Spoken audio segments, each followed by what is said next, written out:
ketika saya berjalan 1,5 bulan, saya kan punya kantor yang sudah saya rintis 42 tahun lebih. Terus terang aja waktu itu juga saya mikir, waduh sayang banget nih kantor.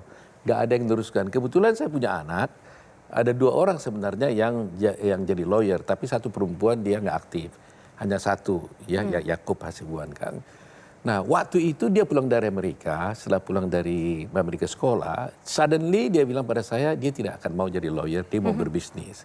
Saya waktu itu sedikit agak kecewa, tapi saya bilang ya oke, it's up to you, saya bilang, ya kan.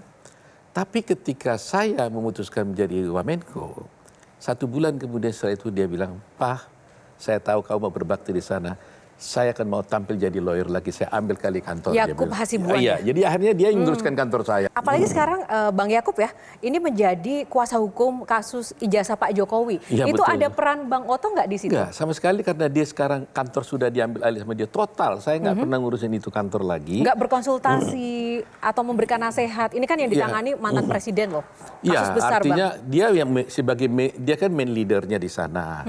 Ya, tentunya karena kasus ini dulu sebelum dia tangani, artinya sebelum dia yang ambil alih jadi leader di dalam perkara itu, saya kan dulu yang megang perkara itu Pak Jokowi. Ya.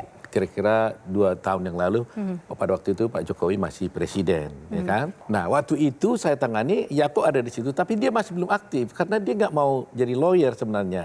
Tapi dia sekali-sekali dia ikutlah sidang apa sekali-sekali ikut. Nah, setelah saya jadi wakil menteri, oleh undang-undang advokat dinyatakan saya tidak boleh menjalankan profesi saya selama saya menjadi pejabat negara. Oke. Jadi saya waktu saya dilantik, langsung saya ajukan permohonan cuti kepada beradik.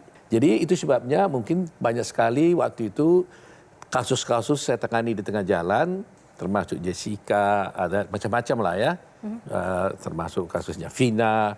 Tiba-tiba banyak masyarakat, netizen terutama mengkomplain, wah Pak Otto ini setelah jadi menteri nggak mau ngurusin lagi gitu kan.